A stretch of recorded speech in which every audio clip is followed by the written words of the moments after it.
officials declaring all the winners earlier in the show. But let's hear Mr. Freddie Blay one more time, him thanking the party for this honor done him.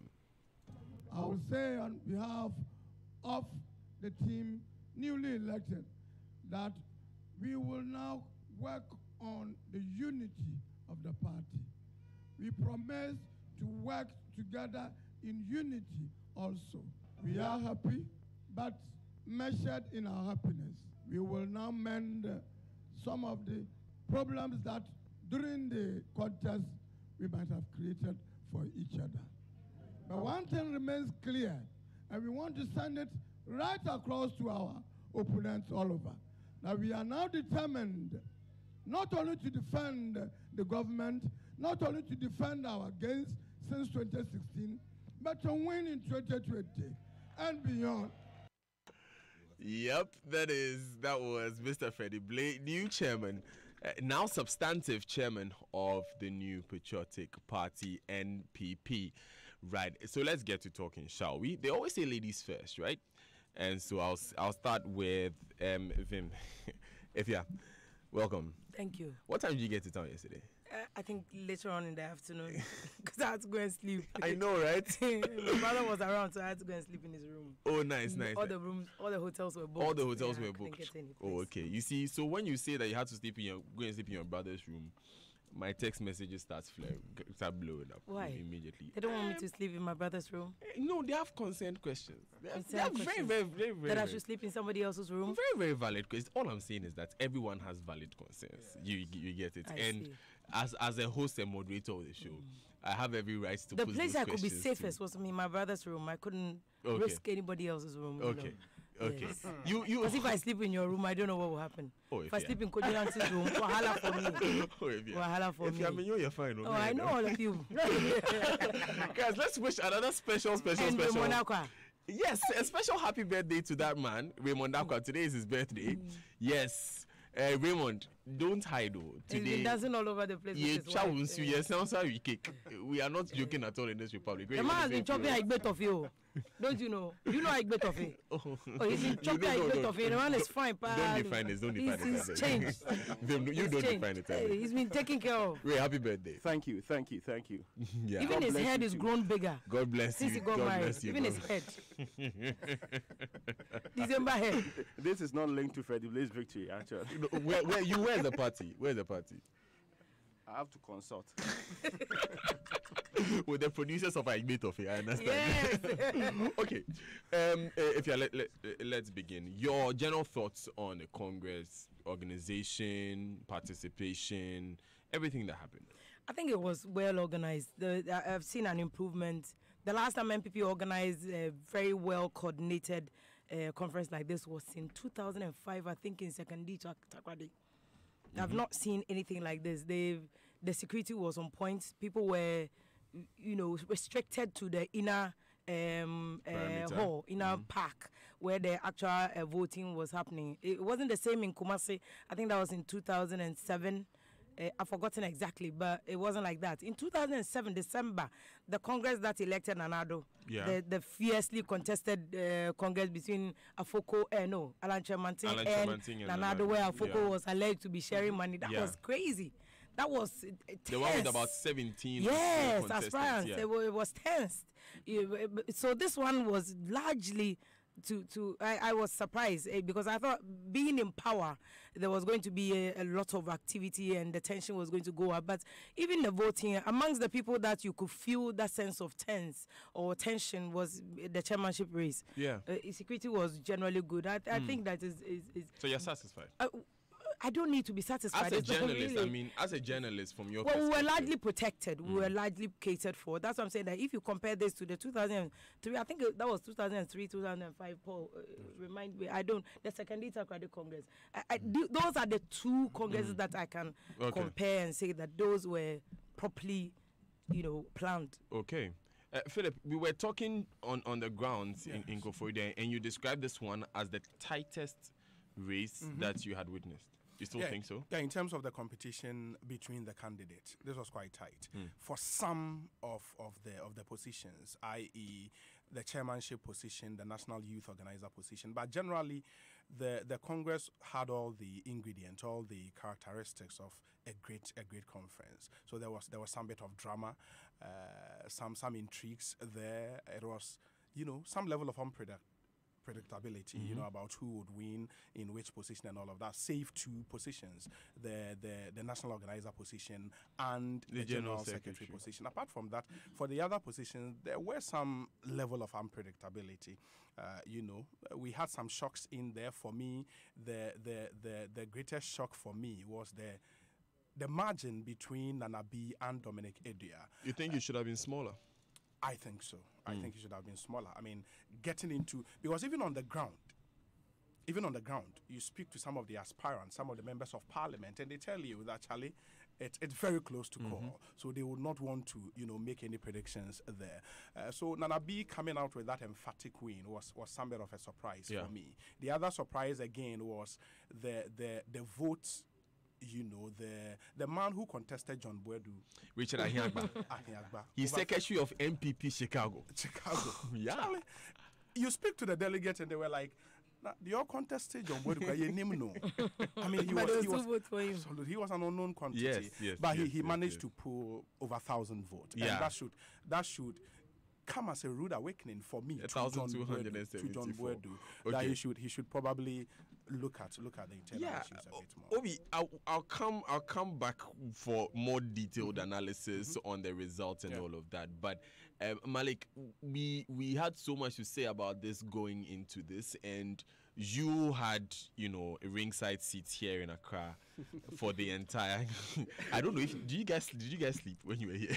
No, we didn't. Yeah, we because didn't at all. I was getting calls from these guys at 1 a.m., 2 a.m., and different team members at different times. From your perspective, what you saw, how did it come out? No, I think I largely agree with the 2LS submissions by Fia and Philip that this was a well-organized conference. There was not much tension in this one as we have seen in other congresses. And if you have mentioned one, in fact, in that 2007 or 6, there was another one which had to do with the election of party executive where McMahon was elected. And if you remember, that was in N Block, University of Ghana. Absolutely, University of Ghana. That election to McMahon, the same Stephen in team and others, it was hotly contested. I remember at the time, Alhaji Bamba was perceived national organizer against Lord Comey. And you had Damboche, absolutely, you had Damboche, who was general secretary and who was clearly advocating for the election of Lord Comey and McMahon. And at the time, these were people who were not perceived to be candidates of the president. That the president had other candidates other than these ones. And I remember clearly Alhaji Bamba making an allegation that Damboche was buying people to vote against him.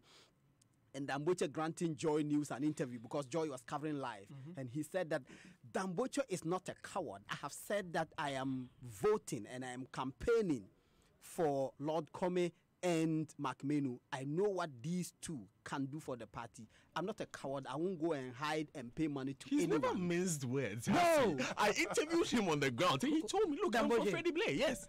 He's never minced words. I think he even explained the analysis why the party was more comfortable with Damboche and somebody like him was more comfortable with Freddie Blair. Exactly. And he said that they could not risk. Now I'm divulging this information because I don't know if he was telling us in confidence, but he said they could not risk another repetition of a focal Cabinet Japan fiasco confrontation at the party headquarters. So the party and most people at the top felt more comfortable with Freddie Blair, even the arguments which had been made that Freddie Blair he's not lawyer, he's an outsider and all that, because they felt that he is not a known troublemaker. If you do the political mathematics, he's not likely to make trouble. So it's more comfortable to keep him there and focus on building the party and government than having somebody in office who you constantly have to monitor and manage. You know, it's interesting that you bring that in because I wanted to bring Paul in on this point exactly. I asked Damboche a specific question, Paul, and I asked him that what does he make of this argument of the Dankwa Buzia Domo legs of the party and all of them being served.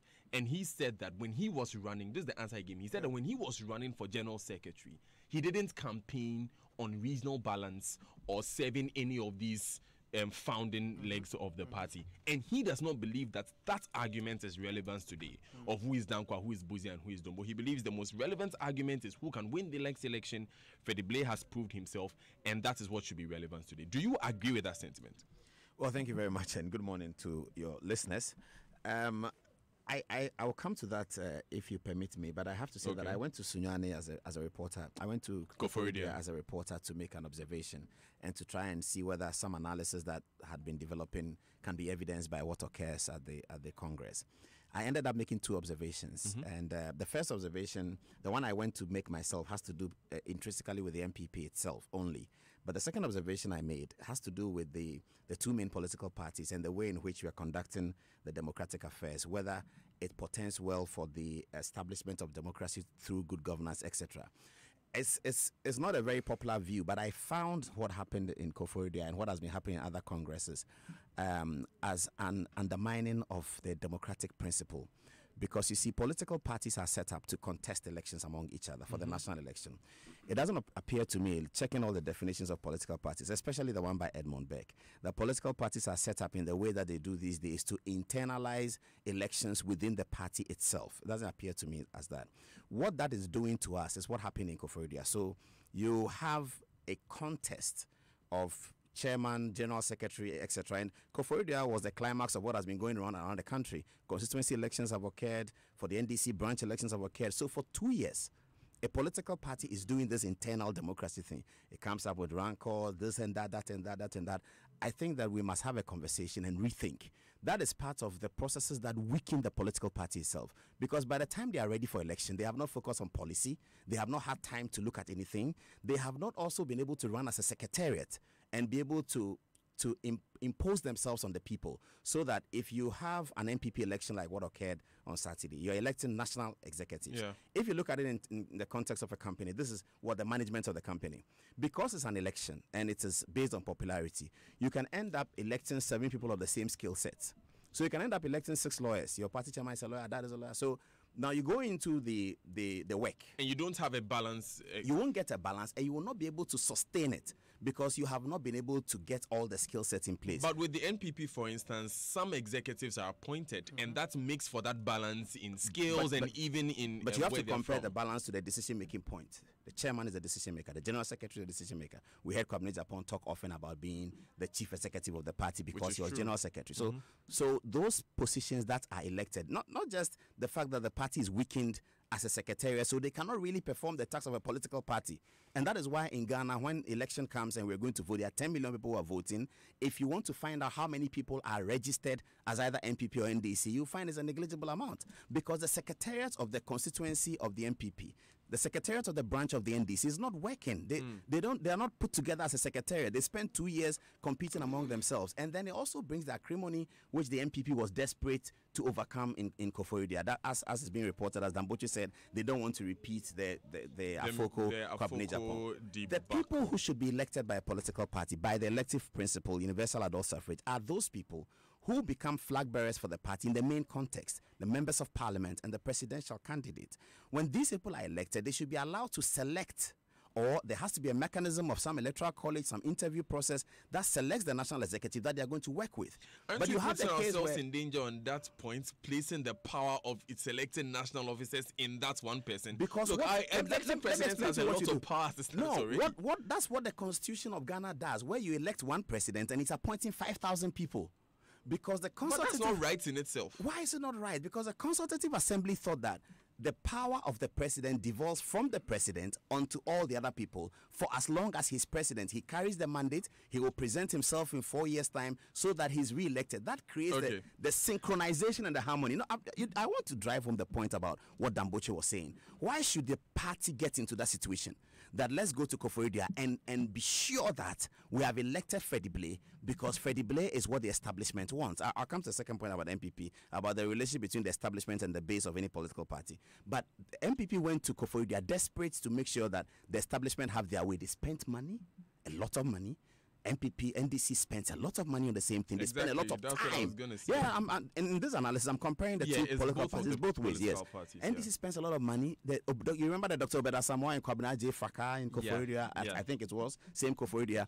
They spend too much money, too much time trying to achieve something that can ordinarily be achieved anyhow. And also trying to achieve something that is not germane to the eventual context in 2020. You know something? Freddie Blay is not going to be on the ballot for Ghanaians to vote for him in 2020. But he's going to manage the party until 2020. Exactly. So he's going to manage the party for the presidential candidate. Why shouldn't it be? Does he that manage it for the presidential party? For the candidates party, as an not individual? presidential candidate. You see, he doesn't work for the when you take presidential the ballot candidate. paper. So I'll come to that. When you take the ballot paper, Wrap up for me in 30 seconds. Let me talk about the second observation. No. I want to tie ban on this one so that I bring in the rest of the guys on this one. And I'd like to talk about my second observation, but let me tell you. So the point I'm making generally is that if you look at the definition of a political party, what they are supposed to do, they are supposed to present men and women and compete for national elections. The citizenry are supposed to make a choice of one political party or the other at the parliamentary level and then at the presidential level. Okay. In Ghana, it appears to me that since 1992, these main political parties that we have are spending too much time and effort. 2 years of the 4 years is spent electing these people.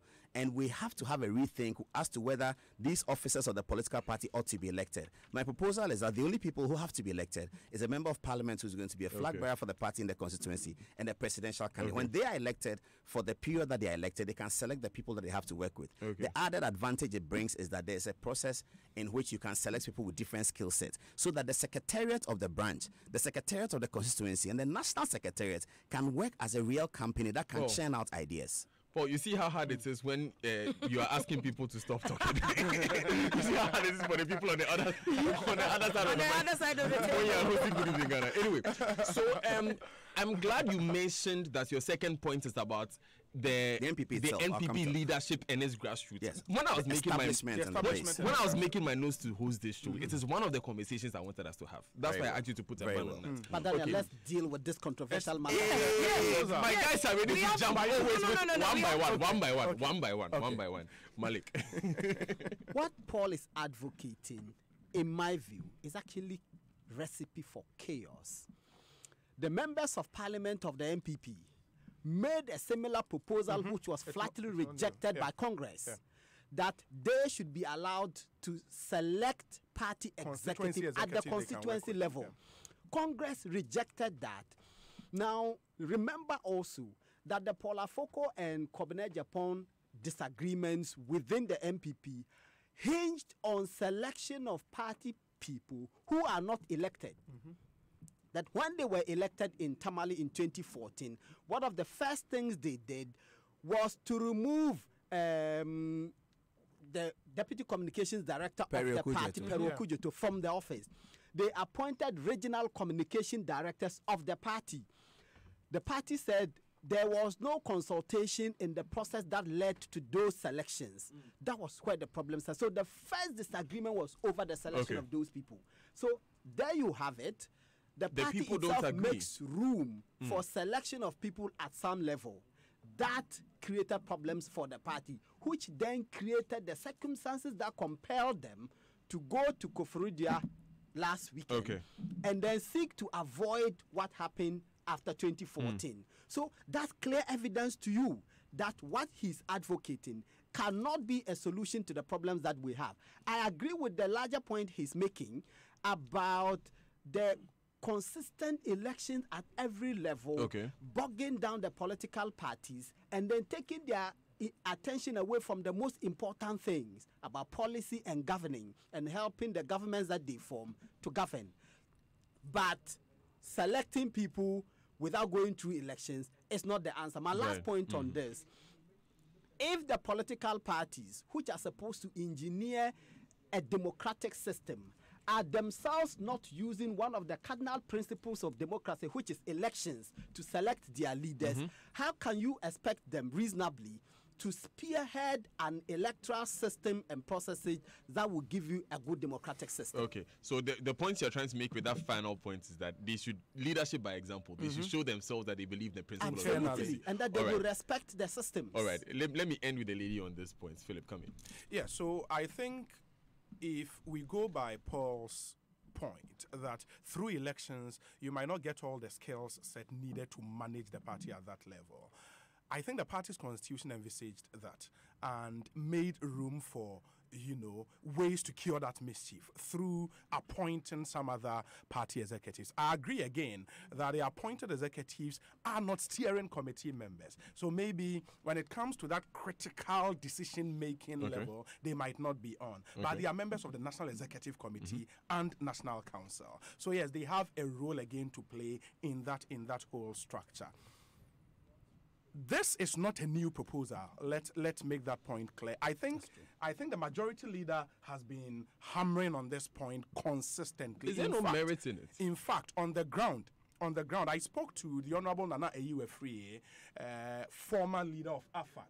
Yeah, the member of parliament. Absolutely, a member of parliament now. And he made that point clear that one of the ways to cure the mischief the Conservative Party rep raised was to go this way. Because even in the Conservative Party, and this, his own words, that the Conservative Party was also faced with a similar problem. And they decided to go this way, where the Prime Minister had a role in appointing who becomes the leader of the party. And then those appointed guys will then sit and appoint the other executives. So they found a way of taking out that competitive elections internally. Because again, if you constantly have this competitive election where all delegates, over 5,000 of them, would have to converge at one venue, that's where you see the obscenity we saw, where you had posters everywhere, billboards everywhere. It was frankly an overkill for me and what I saw in Koforidua. And it happens every time with every time party. They have such elections. The other proposal has been that why won't the party decentralize the voting process, i.e. delegates from the constituencies will not have to travel all the way to one particular venue, so they can have the election in their constituencies as they do for flag bearers. Like a national election. Like a national election, as they do for flag bearers. Because even in the flag bearership race, they vote in their constituency. They don't converge at one place. So there are a lot more proposals out there to cure this whole mischief. And the party can sit down, look at what their constitution says, and see how best they can tweak it for the betterment of the party. I need to go for a breather, but I'll bring Efia in for 2 minutes before I do that. I completely disagree with Paul. And I think that the point that Malik made about the fundamental principle of democracy being voting. You see, I wanted to chip in the issue of the economic value, the economic benefits of hosting the conference in a particular area. There's nothing in Koforidua. Oh, yes. They have nice flowers. They have nice flowers. Now I hear they are neem trees. I'm sure they are neem trees. So there's economic value. There's a social element that has to do with hosting the conference in a particular area. That's another discussion altogether. So I don't believe in what. But even on that point, at what cost? Because really, which money were they putting there? That's also another important that's another question. issue. Unless you have a point in maybe the money coming from areas that are not supposed to come from. But whether you decentralize the voting or not, that money is still going into the system. So that argument is flawed. But I'm saying that the key element of democracy is the ability for the ordinary people to elect the officers to represent them. You cannot do away with it. The problems you have in almost all the political parties have been with some of these appointments. The NPP is a case study.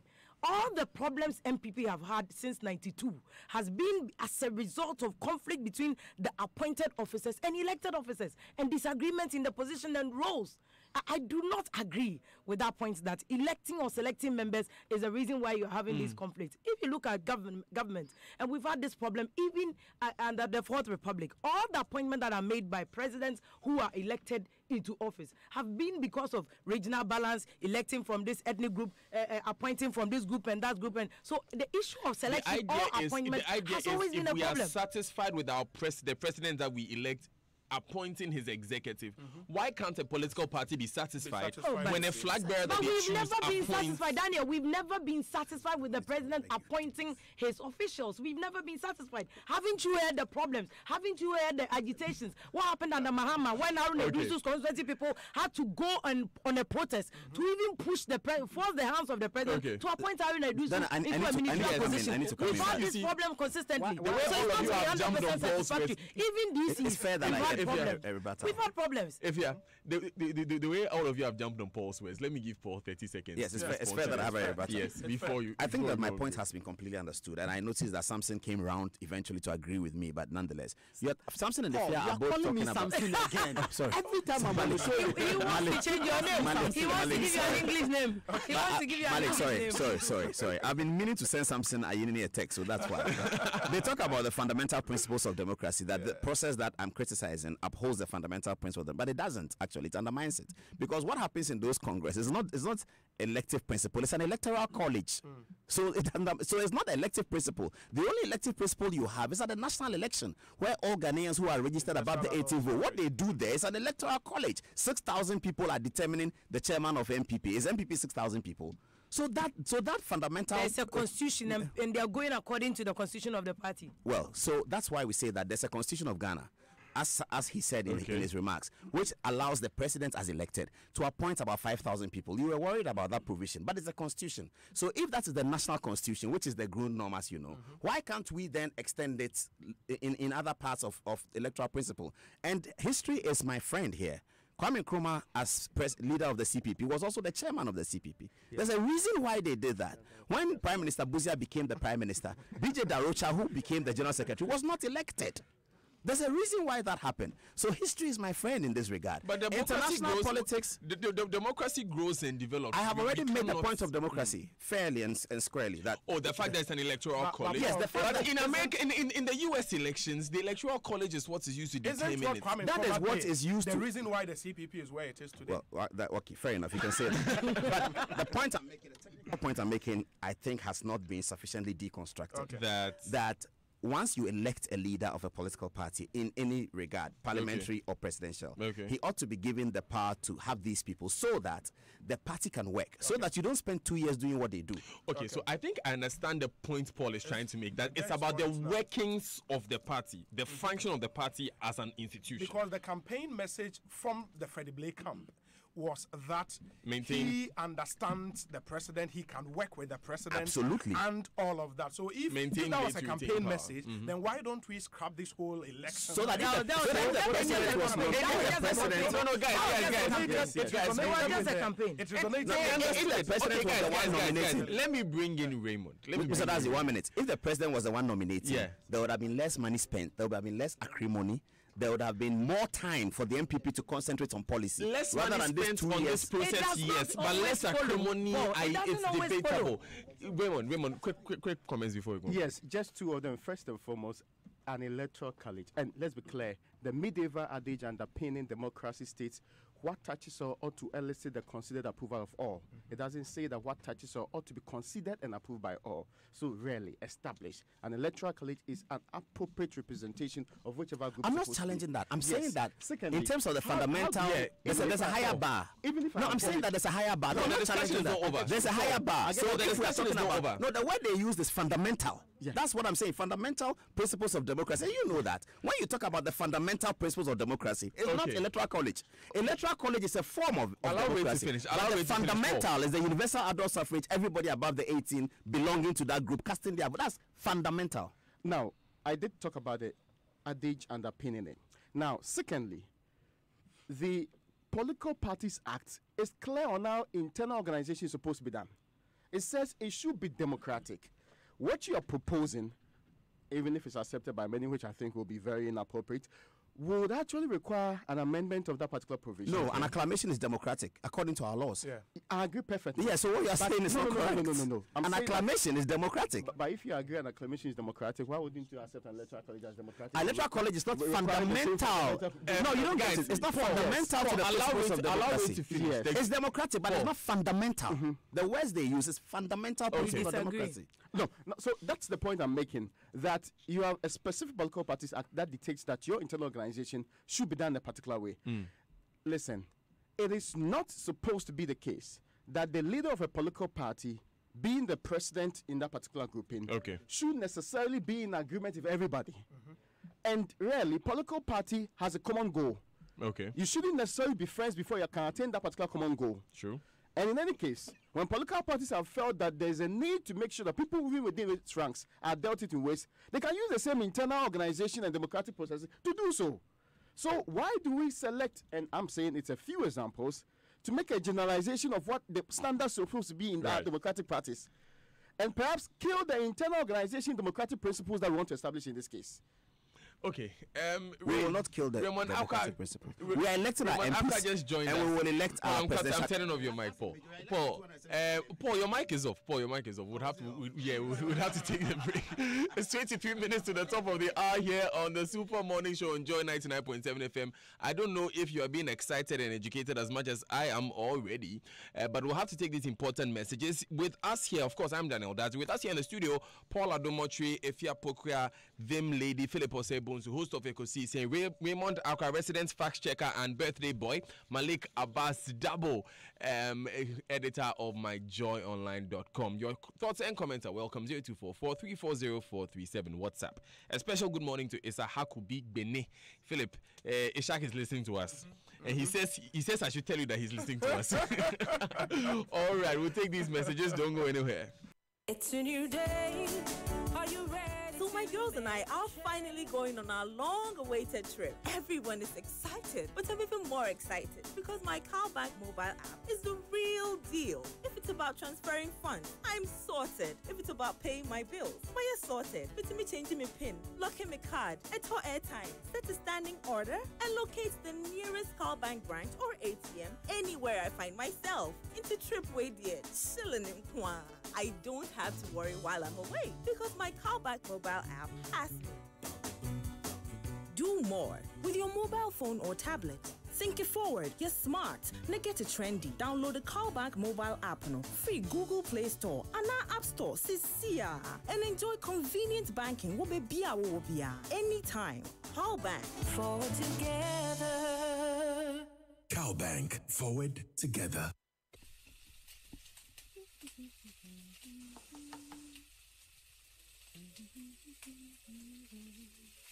Introducing Lily Sunflower Oil, enriched with vitamin A and available in convenient sizes.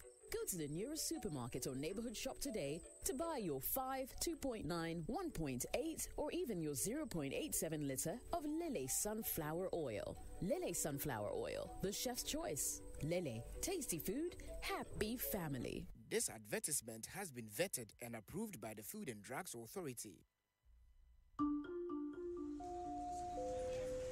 Passengers for flight GA614. What's your thing? We would like to come along on your journey to progress. Greater Works 2018 from 30th July to 3rd August with host Pastor Mensa Otabil. This year it's going to be super, and as we always say, it's going to be bigger, better, and greater. And my great friends are coming back. Pastor Matthew Ashimalo is speaking, Bishop Tudor Bismarck is speaking, Bishop Michael Konko is speaking, and I am also speaking. The first day, I will be celebrating communion with the whole audience as we formally break our 40 days of power. And we believe that this Greater Works will be seasons of power, moments of power. Camp with great expectation because God is going to do something great in your life. Greater Works opens on Monday evening, 30th July at Independence Square. Morning services start on Tuesday at 9 a.m. to 12:30 p.m. at ICGC Christ Temple, Abasokai. Evening services start at 5 p.m. to 9 p.m. at Independence Square. Music ministration by Accra Symphony Orchestra, Nathaniel Bassi, Joe Meto, and Reverend Eric Papon. Greater Works 2018. It's going to be bigger, it's going to be better, and it's going to be greater. There is a bank in town, solid and strong, giving you the service you desire. It's Commerce, Savings, and Loans. We give you financial security you deserve through our SISU account, church account, fixed account, kiddie account, and many more. Our duty loan for churches, asset finance, federal loans, and others have interest rates that are perfect for any pocket. At Commerce, Savings, and Loans, we make life convenient for you. Make payments on all mobile network, pay for DSTV, mobile money, TV license, and many others. Call us on 0302-767-827 or 667-783. Commerce, Savings, and Loans. We offer you a relationship beyond. What's a holiday in South Africa like? Best thing ever. I've just faced my fears, man. This is the adrenalina time, you know? Bye-bye! That's so much fun, man. Like, this town is the most beautiful town I've ever been to. But definitely something you have to try, right? Something I have to try, something I have to bring my friends down and try, give it a go. Welcome to South Africa, your own best man playground! We can't wait for you to experience what we love most about our country. Go to southafrica.net to book your dream holiday today. Allow us to indulge you. South Africa, inspiring new ways. I am Dr. Acacia. Acacia gives your workers the best customer service and treatment options when the need arises, keeping them healthier and more productive for your business. Acacia Health Insurance. We place value on those you value. Hey, nowadays there's also new things, so I know they wreck yourself. This small shadow way they talk. You see, I kind of hot. Sir, why you enjoy some cocoa drink like that? Hey. Why, you know not chocolate? Chocolate that? Where? It change, oh. I know wreck am cry. I know. Chocolate get this hot new look, and it be the same great taste. Madam, you're gonna hot why? Mambako. Yeah, kind of hot. Chocolate now comes in a hot new look, same great taste. Also comes in a 20-gram sachet. Chocolate. Enjoy the taste, feel the goodness. This advertisement has been approved and vetted by the FDA. Hi, I'm Nicholas Kwesi Tete. I'm working with VRA at the MIS department, and my journey with VRA started when I was posted by NSS after completing my first degree at Bluecrest College. I recommend Bluecrest College for those who are looking for a bright career in ICT. With an alumni base of 1,500 plus from different nationalities, to tell you why Bluecrest College is a preferred destination for higher education. For ICT, banking and finance, human resource management, logistics, oil and gas, fashion and journalism, choose Bluecrest College. For admission, call or WhatsApp 0263 011 390 or 0275 207 783. Visit our website bluecrest.edu.ga. Bluecrest College. Education for life. It's time to experience something different, unexpected, and definitely beyond banking. It's a new era at GCB Bank, Ghana's most welcoming bank, where we offer you a world of financial security, flexibility, and convenience. We swiftly serve you with over 180 branches and 300 ATMs, and provide e-banking solutions that make it possible for you to bank anywhere, anytime. When you need a personal loan, sooner is better than later, so we give it to you in 24 hours to make sure the experience is always memorable. At GCB, your opportunities are limitless, and we keep you smiling at all times. We're bigger and better, ready to take you beyond banking. GCB Bank, your bank for life.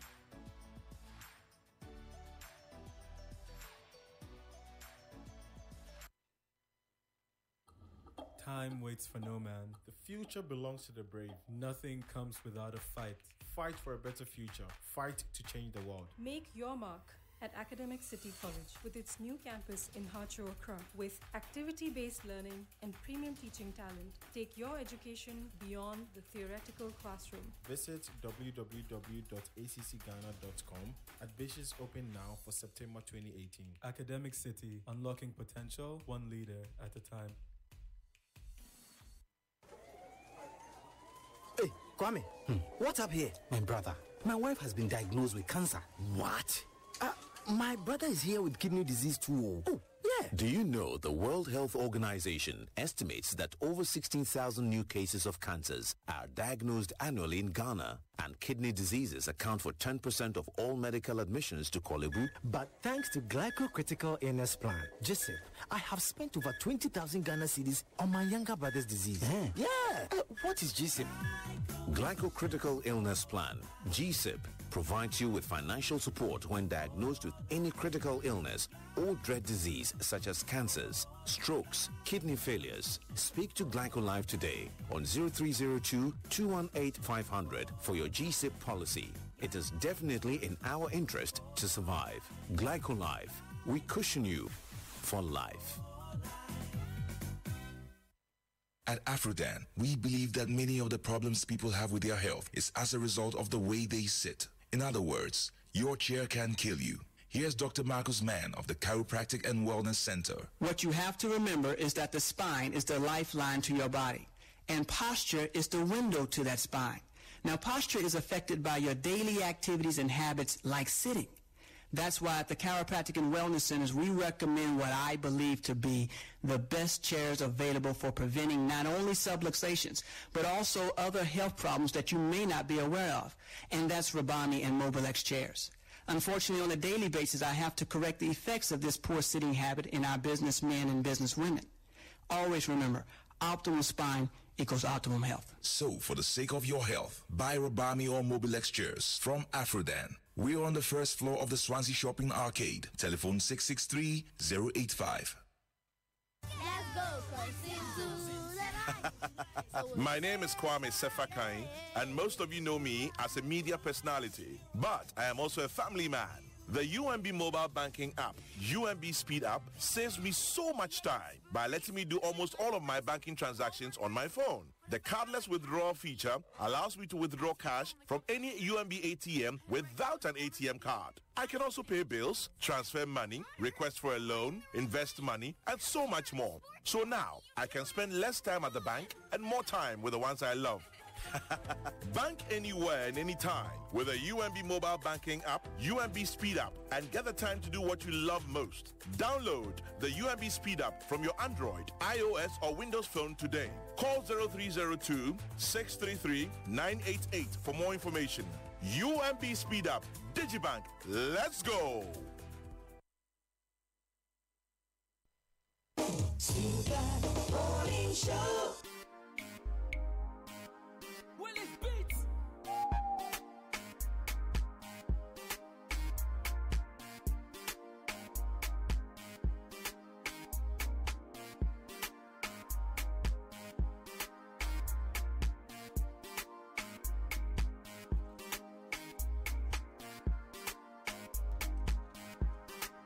11 minutes at the top of the hour here on the Super Morning Show on Joy 99.7 FM with Daniel Dazi. I'm here with my friends Paul Adom Oche, host of Good Evening Ghana, Efia Pokia Vim Lady, Adom News editor Philip Osei Bonsu Obi, host of Echo C Saying on Asempa FM, Malik Abbas Dabo, editor of myjoyonline.com, and Raymond Aqua, fact checker, resident fact checker. Watch out for Crimes That Shook the Nation, Raymond's latest special assignment documentary, beginning with Who Killed the Judges. It's airing next week. It's airing next week on Joy News on Multi TV. Stay tuned for that one. But your wedding is a lifetime celebration and you must save your energy for your big day. That's why you have to be at the Accra International Conference Center from Thursday 12 July to Sunday 15 July. That's this Thursday to this Sunday. For the Joy Beauty and Bridal Fair, which offers you a convenient shopping experience to engage wedding professionals, designers, and vendors to help you live your dream. Make a date with the Joy Beauty and Bridal Fair from 12 July to 15 July at the Accra International Conference Center from 8 a.m. to 8 p.m. daily. For further inquiries, call 0246-477-7783 or 0540-106466. Joy Beauty and Bridal Fair is brought to you by Joy 99.7 FM and sponsored by PMMC Jewelry Limited, the nation's premier jeweler. Ruby's Bridal Experience Royalty, Curious Cakes by EKGS, Curious Cakes, where cake meets styles. Angel's Beauty Supplies, it's all about looks. Black Secret Makeup, beautiful smiles, always. Pepsi, own the moments, still one Ghana City Pe. Team 1000 Words Limited, an image is worth 1,000 words, we create the proof. Millennium Insurance, your trustworthy partner, and 925, creating a treasure for a lifetime. The football season is here again, and Melcom, your number one shopping destination, is here with the Gold Electronics Festival. Make this football season a memorable one. Discount on all television sets in all Melcom shops nationwide. Melcom Gold Electronics Festival. Largest range, best prices. Melcom, where Ghana shops. Now, we always talk about pensions and life after pension, but we hardly take the decision to plan properly. Have you made any plans towards it? Let me introduce you to an easy and flexible plan. It's all made easy and simple with United Pension Trustees. Sign up to my own pension plan with United Pension Trustees and gain access to higher interest with additional benefits such as a savings account and flexible contributions. Simply go to your MTN mobile money menu by dialing *170#. Select option 9 for pensions and insurance, then option 1 for my own pension. Then you select option 1, enroll and follow the prompts. Make daily, weekly, and monthly contributions to build your wealth with United Pension Trustees. For further inquiries, call our customer service center on 0242-436-880 or 0302-208-042. My own pension. Pension, Papa, Pa. Let me come back to my friends in the studio as the conversation continues about the NPP National Delegates Conference. Earlier, we were talking about the general principle of electing national officers. After that, can I call it a bombshell thrown in by Paul Adomo-Ochiri?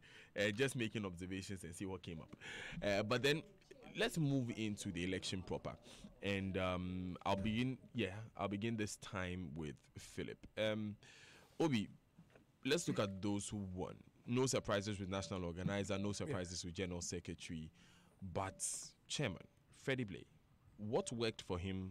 What does it mean, really? I think even before I tackle the one of the chairmanship position, on the national organizer, Samia Uku, let's face it, his rise through the ranks has been phenomenal. No wonder he's been, tagged currently as a future leader, i.e. a flag bearer of the NPP and all of that. Yes, it's really interesting. I've heard him being called the strongest political force in the NPP now. Samioku as a person. And speaking of which, we will be speaking to him and a number of the other winners on the show before the show is over. Samioku John Buedu, Freddie Blay himself. I mean, just stay tuned, you'll be hearing them. I think he's a solid organizer, a solid campaigner, and it showed in the total vote he garnered at the Congress. So congratulations to him.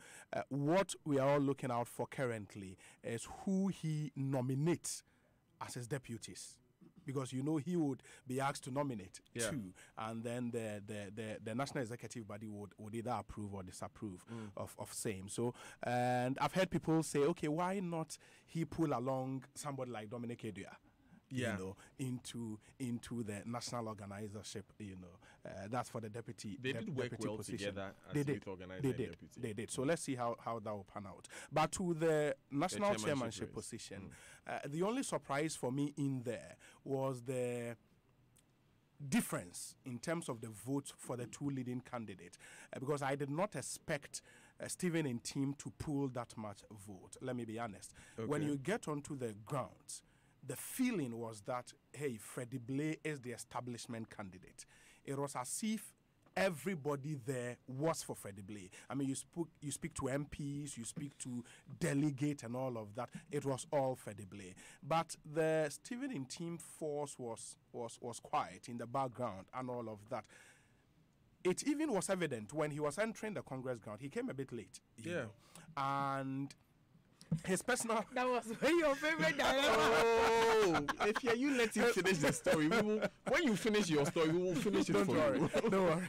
He came a bit late. So his personal bodyguards were stopped from entering, that inner perimeter. And one of them had this altercation with the security guards. And what happened after all was a bit nasty. We don't even want to get into that, slaps here and there and all of that. But that's just history for now. So it tells you the general atmosphere, at the Congress ground, that everything favored Freddie Blay and the odds were heavily stacked against Stephen and team. But he still managed to pull over 2,000 votes. That was 500 votes. That was really, really huge. And it should tell you that indeed the Freddie Blay camp would have to take this unity agenda really, really serious. One thing that stood out for me again was the concession speech of Mr. Stephen and team. And I think if he would win the national chairmanship position in the near future, it will be down to that speech. Mind you, he's under 60. He is yet to hit 60. Okay. Freddie Blay is over 70, and he is national chairman now.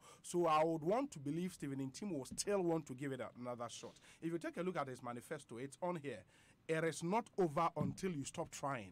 And that's the Stephen and team manifesto. So I will not be surprised if he comes again. And he might be a fifth time lucky. So for the national chairmanship position, not very much of a surprise apart from the gap. Difference. When you say Freddie Blay has...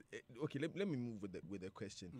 When Philip says Freddie Blay has a lot of work to do in unifying the party, and you make a separate point that he was an establishment candidate, does it not mean then that it is the institution, the establishment that was behind him, that has a lot of work to do? Well, that's why I think that the job Obi is speaking about is not really for Freddie Blay. I think it's bigger than that, and it should go beyond Freddie Blay. The party itself owes in team a duty to attempt to unite the party. He's coming from a faction. At least there's a perception that he's coming from a faction, which is the President Kufuor-Allan group of people. And it is clear and obvious that there still remains some gap. The Nana party group and then the President Kufuor-Allan group. That thing ought to be dealt with. I don't know how the party is going to go around it, but they need to deal with it. I think that this election was for Intim to win. He shot himself in the foot with that saying interview where he divulged the information, the confrontation between him and the president. With Philip, this election was not won by Freddie Blay. With the greatest of respect to him. Stephen Intim lost it. Stephen Intim lost this election. You agree with that, Philip? Yes. This is his fourth contest. The delegates would have given it to him under the same condition as they gave Nanado the nod to lead the party, even against all this 2020 agenda. And the perception that was created at the time, the machinations, the execution of that plan that Nanado was old, he's gone, he contested before, he's lost against even an ailing Professor Mills, he was not going to go anywhere this election. So the objective at the time was, let's allow Mahama to go and deal with this 2020 agenda. Fortunately, Nana won. Intim would have won under the same circumstances. He shot himself in the foot. So this election was lost by Intim. Okay. It wasn't deliberately, there was no gargantuan, extraordinary... Downplays, to an extent, that downplays the role of that machine behind Freddie Blay. Oh, you see, it was just that machine did not do that much work. Once Intim's campaign just kind of collapsed without his interview and the later endorsement by Mr. Mpianim, the machinations behind him were like, oh, let's allow him to go. He seemed to be the lesser evil. Let's allow Freddie Blay to go because he's predictable. He's not a rabble rouser.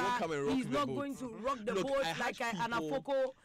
I had people tell me on the ground that, supporters of Mr. Stephen Intim, they told me on the ground that, look, we cannot have a rubber stamp party chairman. We must have someone who can stand up to the president. And I responded to this person. Let me just move the question so that we can move around quickly. Malik, I responded to this person and I told them that after 2014, you still want to bring someone who is... You still want to campaign... Hold his own against the president. And campaign that someone is going to hold his own against the president. No, I think that's a history of the NPP. They speak their mind and they will stick to their conviction and their belief regardless of whose ox is God. And I think they have done it time and again. And I believe that it was with the knowledge of that experience and that history of the NPP delegates that Stephen Intim made the public pronouncements that he made. I think it was a calculation he made that went wrong because he had known that over time the delegates have always chosen against the president's candidate. Consistently. But not against a president like Nanado who is seen as a product of the party. He's a huge institution. Remember that, you see, and I have said time and again, that Nanado holds a unique position in Ghana's political history. And we don't pay attention to it. If you want, go and check the 2008 election results. That for a new, fresh candidate running for a third term of the governing party to almost win the election, it tells... But you see, Nanado, it was not entirely new in 2008. No, that is the uniqueness of Nanado. He was his icon. He's not a new... You see, Malik, I'm coming. He's not a new person, but he was a new candidate. And that is what he was a new flag bearer. That's my point. That the electorate didn't see Nanado as a new candidate. And that is what Malik is talking about. Because he was part of the political system, has been part of the struggle for over a decade. What do you say for his main competitor then, Mills, who was vice president? Well, you see, but Mills has a different kind of political uniqueness. He was almost like a rubber stamp when he was brought in by President Rawlings, not necessarily a politician. Nana has always had a political blood, in him. If you let Malik complete has a certain stranglehold on the NPP and has had that for quite a while. I think that Stephen Intim ought to have averted his mind to that. What he did was to look at the fact that historically, the president's candidates don't always do well in elections, and even at the national level, currently within the party, the president's candidates always don't do well. And we know that. Won't always be a generalization. No, I'm saying that he knows that this is the history. Because Mark Menu was a president candidate in 2005. Mark Menu won Intim was the president's candidate. And Mark Menu defeated him. I just told you how Damboche went all out against the president's candidate. And you know that at the time, the reason why he himself was removed as information minister was because he didn't want to submit to the will and strength and power of the sitting president. In fact, when he was proposed for information minister, remember 2001, it was said that he was proposed as minister and he rejected it. He wanted to remain general secretary. In 2005, when he accepted the information ministry, he was told that Kufuor would deal with him because he had been rubbing shoulders with the president in the party. And eventually that was what happened. He was removed as information minister. I am saying that in that election itself, and let's check the results of that election. In that election, Mark Menu, Stephen Intim, Mark Menu had 711 votes as against 635 for Stephen Intim. Stephen Intim was Kufuor's candidate. So this is not the closest Stephen Intim has come. No, this is fourth contest. No, I'm saying the closest. The closest he's come. This is not the closest. No. In fact, this election was fiercely contested. The difference more than this 76. One. That's painful. That was the vote difference in 76. And I'm saying that Stephen Intim ought to have realized that when Kufuor backed him as sitting president, he lost. So if he puts out information that the sitting president is backing a certain candidate, it may benefit him. Okay. Fair points, Malik. Fair points, Malik. Paul, this issue of that was the second point you wanted to come to. The establishment of the NPP and the grassroots. Well, it's about the establishment in any political party and then the base. I think I agree with Malik's point, and that's what I went to look for in Koforidua, whether President Akufo-Addo will continue to ride the NPP juggernaut the way he has done in opposition now as president. It appeared to me that it will be a bit more difficult. It will take a lot more formidability for him to achieve it as president. So I went to Koforidua to look at what happens, and I got some facts which I will share with you. Now, this philosophy about checking out the unity of a political party, I think it must be looked at as whether the establishment is synchronizing with the base. It is the base that always delivers a verdict in every political process. But it's the establishment that purports to direct that verdict. I think that the equation of unity occurs when the establishment purported candidates or purported wishes are thrown in by the base, so that you have a synchronization. Once you have that, I think you have a united political party. And that's what the NDC didn't seem to find out in the 2016 election. It leads up somewhat to the Kwesi Botwe report, where he was making analysis that there may have been some deficit of some analysis leading to the election. The NDC erroneously believed that because Kwabena Japan and Paul Afoko had been dismissed or had been sacked, that the NPP was disunited. But where you have the establishment and the base synchronizing in one way or the other, the party is united. And I think that Ifya Pokua's point of the Kufuor thing is being overstretched. I'm not sure right now in the NPP whether the faction that occurred and was very heavily pronounced in 2007 is still existing. We saw the Afoko and Kwabena Japan dismissal. Let me just finish, please. We saw the Afoko and Kwabena Japan dismissal occur. We saw that President Kufuor participated in the 2016 campaign in a way that made the NDC look bad, because if you compare it to what Rawlings was doing there, we have also seen that Alanche Martin was one of the first people announced as minister even before the opportunity came by Akufo-Addo when he had won the election. And so given this situation and given President Kufuor's speech, and you heard him clearly, he said that people should do what Akufo-Addo wants. That's what Kufuor told the Congress. So at this stage, I'm not so sure whether there's a real faction that can be made out within the NPP as Kufuor and Akufo-Addo. I think we have to find out how come Akufo-Addo has been, and Malik has made some of the points in terms of his historical work and using his profession to protect the party, human rights and all of that. How a man has been able to ride the juggernaut of a conservative party where people speak openly for such a long time. And that's what he actually delivered once again in Sunyani, where he got, and I think that is the establishment that got Freddie Blay to win. I believe that Freddie Blay has his own competencies. And talk about Freddie Blay being an outsider, I think that we are not giving him sufficient credit for some of the work that he has done. Freddie is not the kind of person who talks a lot, but if you look at it, he went to prison. He went to prison in the Tommy Thompson Ebenkwaku matter in the historical days of the contest against Rawlings. Freddie was right there with his daily guide. Then it was called the Guide. That's where Kweku Baku used to work. That's Freddie's paper. You know and what? The Guide championed the pro-NPP human rights thing against the PNDC leading up to the 1992 election. No, Paul. That's a great. Of course, that's a great point. But you know what? Finish on Freddie Blay. Let me finish on Freddie Blay. Of course, 30 seconds. But I'll be in. But the point about his loyalty, I think, has been decided by the party now. Yes, fair enough. I'm just going to the point where I'm not even talking about his loyalty. I'm talking about the work that Freddie himself has done for this Ghana's 1992 democratic process. Okay, Nobody's talking about it. Freddie has been in there. He's been there with Tommy Thompson, Eben Kwaku. He's been there with Cabral Blair Meher. Freddie has been at the heart of the struggle for democracy. However, because of his background, when the constitution, the political parties law, the ban on political parties was lifted, he naturally went to the CPP, like a General Eskin. General Eskin and others had all been part of the struggle, but they went to CPP. So you cannot look at the CPP and the UP in the terms as it was in 1960s, and therefore pigeon Freddie Blay on one side, and then the NPP on one side, with the conceptualization of the Convention People's Party of 1960s and the United Party of 1960s. It's a completely different story because they all had to unite for 1992, and Freddie has really played his part in this process. I'm going to play, thank you, Paul. I'm going to play a bit of President J. Kufuor's sound for us to get that context of what we've been talking about of the hold of Nana Nado has on it, and then I'll play straight after that voice of Dr. John Hayward, the representative of the Conservative Party, so that we can talk about the role that money plays in this stage of the election, and particularly in this one that we just observed. So listening to the Super Morning Show on Joy 99.7 FM with Daniel Dazi, and I'm here with all of my friends. Stay with us. When you look at the history of our party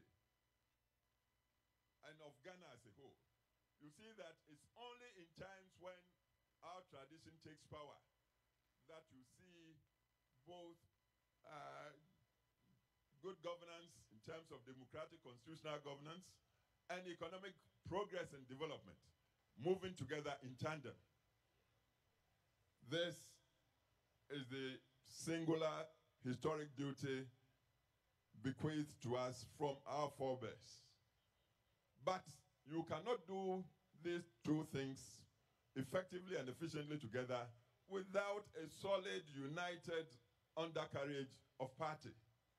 And this is why the theme of today, to me, is so significant, calling for stronger, united party to deliver prosperity for Ghana. And when we say for Ghana, we mean inclusively. It's not just for our party people, for Ghana as a whole. But fellow party men and women, power has a way to trick people even of good intentions. Power, they say, corrupts. And they say absolute power corrupts absolutely. So at every turn, even as we make progress under the current government, and we are making very serious progress, but as I said, power can trick you. If you are not careful, you become complacent. If you are not careful, you become conceited. If you are not careful, you become discriminatory. If you are not careful, you think you do not need to look critically at the grassroots. As an old uncle, an elder, I have come just only to remind our leadership and all of us within the party that we are only 1.5 years into power. Unfortunately for us, the tenure of office of our government is so short, only 4 years. 4 years, you don't change the world within 4 years. But we want to change the world. We want to transform Ghana. And to be able to do this, we need a very solid, very united party as the undercarriage for the great visions and great policies the government is launching to be given the chance of the day. To win elections over and over and over again at the national level. So all these policies and programs would be realized for the people of Ghana as a whole. And to do this, I'm just come to pray to you, please, please, please. And here let me remind you of what our late chairman, Mr. B.J. Darocha said. That we are in a party does not mean we are friends. but at least we must share a common vision. We must know the destination we all want to reach. Good governance for prosperity. We all want this. And for this, we must swallow our individual egos and, with all due respect, vanities for the greater good of our country and for humanity at large. Let's hold together. Do not let's do anything that would begin to splinter us, would begin to leave rancor within our ranks. If we can overcome this and hold together, I assure you the people of Ghana will vote for us 2020, vote for us 2024, vote for us 2028, and into eternity. We become the party of the nation. I believe in this sincerely. And this is what I've come to tell you once again. 30 minutes past 9 on the Super Morning Show. Enjoy 99.7 FM. Ladies and gentlemen, please, we are on air. These my people there. No. When I call them unruly, people don't understand. Anyway, so we would, yes, we'll play the Joy Business Minutes, and then we will hear Dr. John Hayward, a Conservative Party rep in the NPP National Delegates Conference. Hello and welcome. It's Daryl and Karen. With the Joy Business Minutes, our headlines. Government says it is looking at the option of restricting high-level foreign participation in the country's local bonds. One of the major reasons for the cedi's depreciation is the exit of foreign investors from the local bond market. Vice President of FAGE, Majori Abding, is calling for a ban on the import of fruit juices as another measure to help stabilize the cedi. The local currency has been performing poorly against other major currencies. It has hit 6 cedis against the British pound. Directors of UT Capital Bank and Unibank may struggle to take up new jobs in the banking sector. The new Fit and Proper Directive released by the Bank of Ghana appears to be giving some confirmation to an earlier report by Joy Business. And Barclays Bank is turning to the Bank of Ghana for the approval of its nominated managing director, Abnose Poku. If the central bank gives its blessings, she would formally assume the post from 1st October this year. And that's it for now. We'll be back at 3:06. Welcome to South Africa, your own personal playground. Welcome to the Cape Islands. Welcome to Johannesburg. Welcome to Shaka Marine Welcome World. to the highest Welcome to Canal Walk. Welcome to the Nelson Mandela Capture Site. Welcome to the Cape Town Jazz Festival. To the Cradle of Welcome to the Midlands. to the Valley of the Waves. Welcome to East London. Welcome to Soweto. Welcome to God's Window. With 54 million welcoming South Africans, all eager to make your holiday that much more inviting, allow us to indulge you with all our favorite sights and sounds. Visit southafrica.net to discover more. South Africa, inspiring new ways. Charlie, who's playing today? My party. You need to download the Oprah News app. It lets you keep track of all general news and all World Cup news. And sure, they ask me these plenty questions. Bro, this app is amazing. I followed all my favorite teams. Now I won't miss out on any game. There's more, bro. During the live matches at the World Cup, open the app, check your phone, and stand a chance of winning amazing prizes from Jumia. You dominate. Win cars, over 300,000 cedis worth of shopping vouchers, and more. Hey. Oprah News. News that rewards live scores, commentary, and watch video highlights. Download Ghana's #1 news app and football companion from Google Play for free. For 6 weeks, every 4 years, it's time to stand together, to unite behind the skill, the passion, the fighting spirit, unite behind the narrow defeats, the glorious victories, to unite as fans. It's time to unite behind the African team on their quest for glory at the 2018 FIFA World Cup Russia. 32 games live on Kwese Free Sports, 64 games live on Kwese Decoder. Get your Kwese now. Kwese Beyond TV.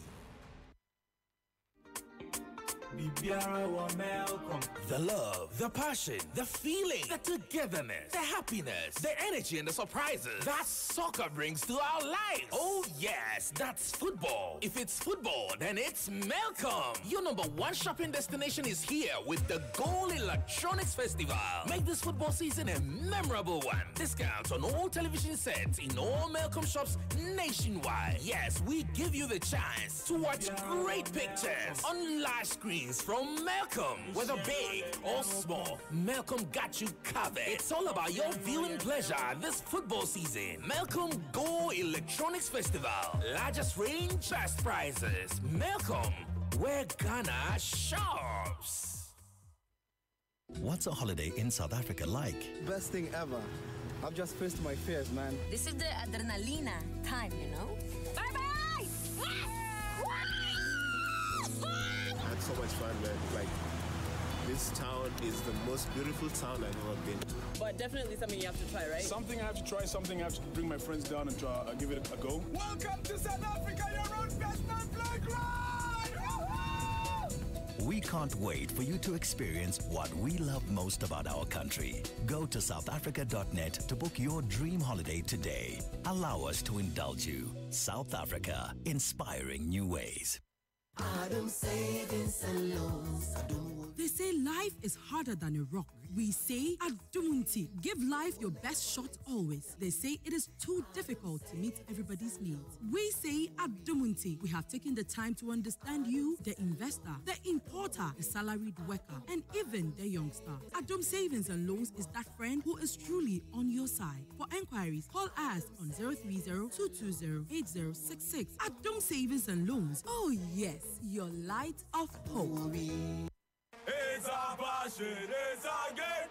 Samsung always will remain when this football season here. Samsung. Don't miss any games and goodies from Samsung this football season. Enjoy all the action on full HD on the 32-inch Samsung TV going for 999 Ghana cedis. And the powerful striker, the 40-inch TV, are just 1,549 Ghana cedis. Get your double-door fridge and chill those drinks for the games are just 1,490 Ghana cedis. And after all the sliding tackles, the dives, and the victories, do your washing with the Samsung washing machine starting at just 899 Ghana cedis. There are loads and loads of goodies from Samsung this football season, and you don't want to miss out. Visit a Samsung showroom or authorized reseller near you or call 0503-400-300 to find out more. Samsung, our passion, our game, our Africa.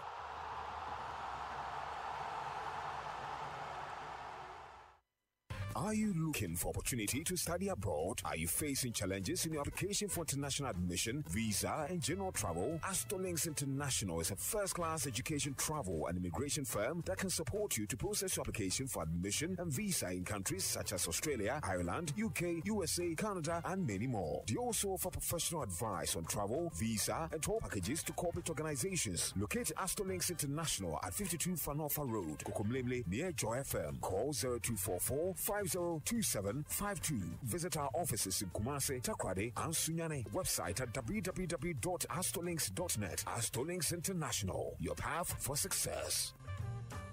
My dear, getting a new asset will make me feel on top of the world.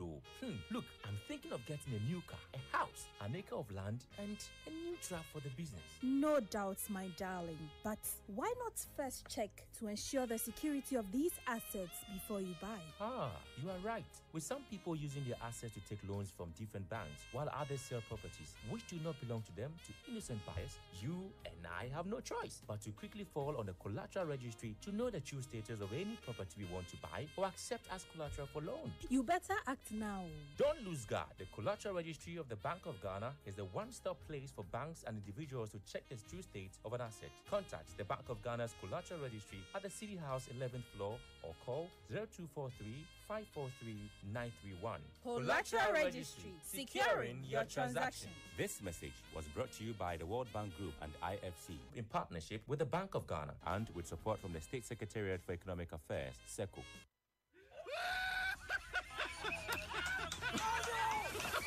If you swipe your First National Bank Gold or Platinum Visa debit card as much as Kwesi does, you earn so much free money, you too will be laughing all the way to the bank.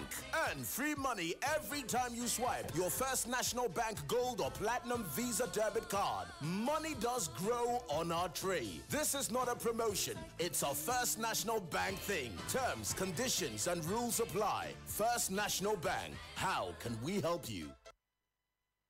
Super Morning Show.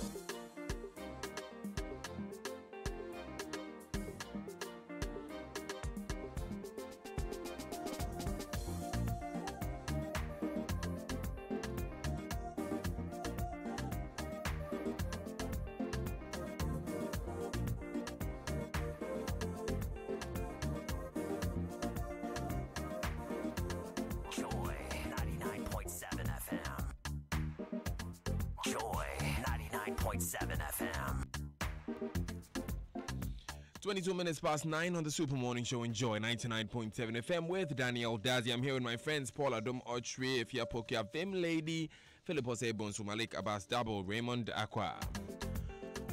We've been talking about the NPP National Delegates Conference, talked a bit about the process of election, talked a bit about, the whole chairmanship controversy, and now we are going to talk about money. Now, since we are talking about money, it's a good point to tell you about a way to make and multiply your cash by buying shares in MTN Ghana. Get your MTN Ghana shares and invest in the growth of Ghana's biggest network, a network built by Ghanaians for Ghanaians. The MTN Ghana share offer is open from 29th May 2018 to 31st July 2018. Buy them at 75 Ghana pesos per share. Shares must be purchased in multiples of 10 with a minimum purchase of 7 Ghana cedis 50 pesos. Dial *170#. Select option 7 to buy through MTN Momo or buy online at mtnghanashares.com or visit selected MTN Ghana branches or IC Securities Ghana Limited, any of our selected branches or banks or any licensed stockbroker of the Ghana Stock Exchange to buy your MTN Ghana shares or to pick up a copy of the prospectus. You can also dial *533# or visit mtnghanashares.com to access the prospectus. Please read the prospectus and seek appropriate expert advice before deciding to participate in the offer everywhere you go. Text messages on the Super Morning Show are brought to you by Afrodan. Your back must last you a lifetime. And Glyco Travel Insurance Policy, we cushion you for life. Afrodan is offering you today the most comfortable chair in the world, the Nightingale Extreme Comfort Chair. It has over 10 thoughtfully engineered features, especially customized for your health and comfort. And so you can go to Afrodan on the first floor of the Swansea Shopping Arcade and feel this chair. You will be amazed. Get the Glyco Travel Insurance Policy designed to cover travel costs and reduce the risk associated with unexpected events during your international and domestic travels to Europe, the Schengen countries, or anywhere worldwide. Talk to us today on 055-530-5547 or 020-887-6956. Let us help you plan for a peaceful travel abroad. Glyco Travel Insurance Policy. Cut the hassle or all the convenience. Glyco Life, we cushion you for life. And as you traveling tours is 5 years today, come July, and thus we celebrate it in a 5-city Euro tour starting from Germany's heartbeats, Berlin and Prague, Europe's most adorable city.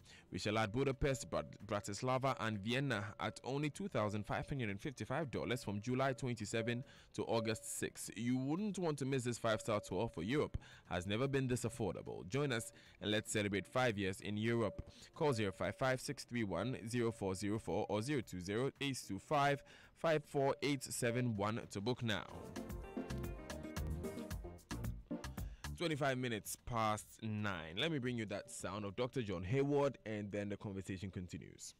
Who I know share our values, the Conservative Party values, belief in freedom, belief in development through progress, through business, through enterprise, a belief in individual responsibility and equal opportunity for all. I tell you a story. I came through the streets today and I saw so many posters of the wonderful candidates here in today's conference. But I had to reflect. I think I saw more posters than there are delegates here in the conference. And I wondered, is this really the best use of our resources? I have a lesson from the Conservative Party, which is voters like parties which focus on the voters. 26 minutes past 9. Dr. John Hayward. This, I think, is one of the most talked about sound bites after the election. So people are lobbying me for where she starts from. Okay. I won't say he's the one who lobbied, but I've heard you, Paul. Okay, thank you. I wanted to start on this one because I'm quite passionate about what he said. Okay, but I can only give 2 minutes across. Okay, I think that the general point he was trying to make is the application of resources, and he was making the point about the useful application of resources, which I think we understand that resources have to be correctly applied. But I also think that he sort of misunderstood our system a little bit in comparison to what happens in the UK, where you have elections. They don't have a presidential election, they have parliamentary elections, and the elections is called, and within a month the election occurs, so their campaign period is just a month. They don't do a lot of the loud campaign that Americans do. However, if you look at the Brexit vote, the election for the Brexit, whether Britain should be in the European Union or not, that vote was carried out like the way ours is carried out. And everywhere in the UK, you saw billboards, buses branded, people being shot, MPs addressing conferences and getting killed. The emotion that attended the Brexit vote is the first time the British people witnessed that kind of election. So I think he has to understand that our system is slightly different. But generally, the point he makes between the kind of vote that Brexit is and the kind of election that this was, because he said that voters want people who would focus on what affects them rather than the internal processes. Because as they a party. don't vote to deliver absolute power to anyone. That's the point I'm making, the emotional point. We vote, the Americans vote, and the Brexit vote was about delivering an absoluteness, which their parliamentary elections never delivers. Their prime minister is not delivered an absolute vote, and their prime minister doesn't even has a fixed tenure. He can be prime minister this year, and over 1 year he's removed. So where you have an election that doesn't deliver absoluteness, you're going to have the detachment of it. You're going to have people not actually participating. But when it came to Brexit, that was delivering an absoluteness. Whether you're part of the European Union or you are not part of the European Union, there's no middle way. There's no amendment. There's no rebuttal. You have to be this way or that way. That's what the Americans do. When they go to elect a president, you've elected him, he's there for 4 years. Whether you like it or not, within the 4 years, he's there. Right. And so you will have that emotion attending it, and you have the billboards and the expressions that he was worried about. That's what I think he misunderstood. Parliamentary elections in the UK doesn't deliver an absolute power. Here in Ghana, the presidential election delivers an absolute authority. Is there not a fundamental difference between an internal party process and a general election like the parliamentary election in the UK or a national election here in Ghana? Yeah, it is. There is that difference. But like Paul is saying, I think that it encapsulates emotion and involves the same voters, be it external or internal. These are still voters anyway. So I think that he may have a point and may not have a point. I would like to look at it in two ways. That even the UK has moved past this stage. They've practiced democracy, parliamentary democracy for a while. We are still growing in a democracy, and we necessarily have to be in this, stage and experience it until we grow out of it. It will get to a point where voters will be so knowledgeable in elections and voting patterns and candidates and all that it will not require a poster to influence a vote in whatever I don't think so. I don't think it's because we're underdeveloped. No, we are not underdeveloped. I didn't use that word. System you will remain that word. No, you said that we'll grow to I'm a saying certain that we will grow, but that does not the necessarily Americans have been doing it. The Americans have been doing it as long as the Brits have been doing it. Americans still do that because you see, when you are delivering an absolute answer, the emotions are there. You've made that point. I'm not sure whether I saw these posters in the U.S. election. The Donald Trump election. I didn't see that kind of. Oh, but we saw it on television. I saw billboards, not posters. Billboards, leaflets, television. In America, the spending on television goes to $43 million. Spending on advertising. Advertising, more of video because of the nature of their audience. Because of the nature of their audience, so they do more video. But was John his complaint is not the posters per se. No, his complaint is not the most. He used the word posters. No, but you see his focus, and I'm hearing him. I believe his focus was more on the spending and the resources used there. Yes. That we should channel those resources to better human lives. But you see, we haven't complained about resources. Has anybody complained about resources? And that's where I think that he doesn't have the point. I'll tune into burning issues tonight and see if you but the point he makes generally is correct. About V8 and all that and the vehicles and the fuel and all that, that's another point. But I think that even the issue about poster, unless you're saying that the money is from a particular source and is being used wrongly, I think that these things have come to stay in our politics because of the nature of our audience, the nature of the voters that we deal with. Maybe we could improve on it, but I think that it is not a matter that he ought to complain about. I think we have the situation. I want to bring Osei in last because I know you have a decision. I'm agreeing with you. I'm agreeing with you. Our system is entirely different. Guys, let me bring Raymond in. Also, I want you to end this one because you have a dissenting view. Raymond. A couple of weeks ago, the CDD released a report on how much is being spent by MPs and other people at different levels of the election. At some point in time, we as a statement admit that we are wasting so much resources, some of them you can't trace, especially when our financing structure is very difficult to trace the money that people are spending in. So, for example, in team gets to spend some amount of money. You cannot really check his finances and see that it is within the amount of money he can make within the period that he's actually spending them. Are structures for But delivering. it's not his own money. He raised it. I get your point. We also can't track how he raised the money anyway. Yes. But When was the last time that people? That's not the corruption conversation. Wait a moment. But that's not corruption. Wait a moment. But that's not corruption. That is why when you see a moment. excessive spending, and this is becoming flagrant, very much like the States is one developed country that has all the resources to spend in an election. Unfortunately, it is only political parties who are in power that do the extra lavish spending. That's true. Remember the 2016 election, we were comparing billboards and said that, look at Akufo-Addo's billboard in, let's say, Malam Junction. Very small one. Compared to what the government had at the Life time. size. How many of them from Malam Junction to, let's say, Abaka? And it's the same thing that's been repeated now, even for an internal election. At some point in time, if you don't get hold of the financing structure, one, it will put your democracy in jeopardy.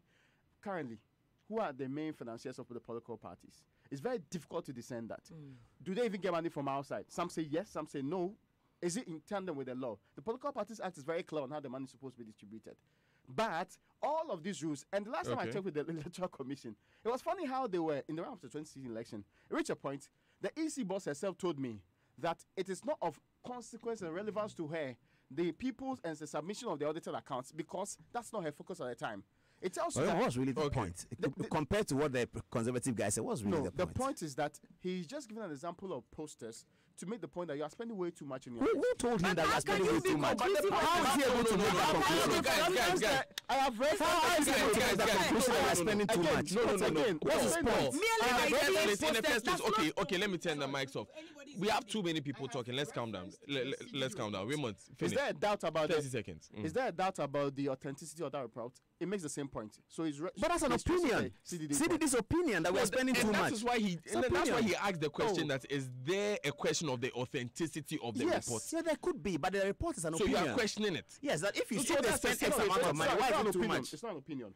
No, you don't get me. I mean, the conclusion. It is research on the figures that have been spent. Yes. The conclusion that it is too much is an opinion. That is simple. No, okay, I get your point. Yeah. But your point to the why? Who is then saying that it's too much then? The people have said that I'm asking, who says it's too much? We've gone around to actually speak not only to people, but looked at the figures and said, this is in the excessive side. Of course. Why? That's an opinion. Why are you saying that? This is an educated, research-based opinion. It's not an opinion that's based on... We are all at liberty. We are all at liberty to question it at will. We are all at liberty. But you see, Paul, there are listeners out there who have an opinion on whether or not politicians spend too much or not. Let's not belabor this point. Let's not belabor this point. Wait. You are not able to fix the problem. You made that point. Thank you so much. Let me just allow Ose to wrap up here. We have very, very little time. But to be fair to you, what you were saying was that we have a fundamental problem about funding and spending there. Yes. And so this must be taken into consideration. Very good. Yeah, right. Daniel, the point should be made clear that the rep of the Conservative Party did not say anywhere in that voice clip that he wasn't expecting to see posters. What he said was that he saw more posters than delegates. And that is a fact. If you drove into Koforidua, say on Friday, you would be shocked at the number of billboards, mini billboards, posters you would see. Fighting for space. And it was simply an overkill. But the delegates were 6,000. Hold on. Delegates were 6,000. Hold on.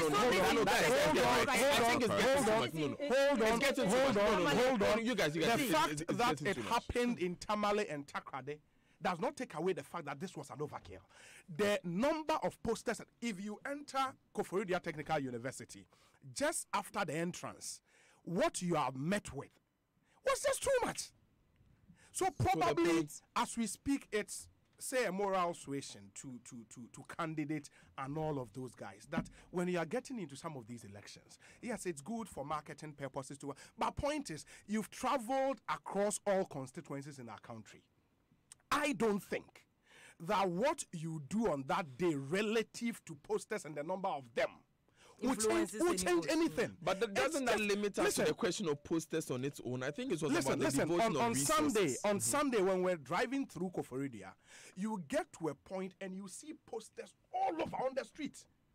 All over. Obi, and I was like, Obi, what's this? Obi, it was vulgar. It was just not Obi, good. were you in Tamale?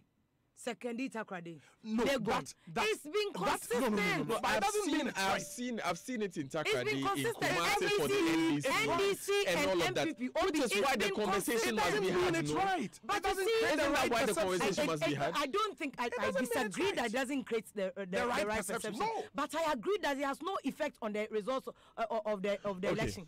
But so why do it? So why do it? So why do it? There is no impact. It's 23 minutes to the top of the hour here on the Super Morning Show. I cannot take any more remarks. I'm sorry. I'm opening the phone lines after this one. 0244340437 0302-216-541. All of you people, you see what your guests do to you. Okay, I want to go on. I'm taking a break and I'll be back. When I come back, we'll continue. When I come back, you will speak listening to us. 0244340437 0302-216-541.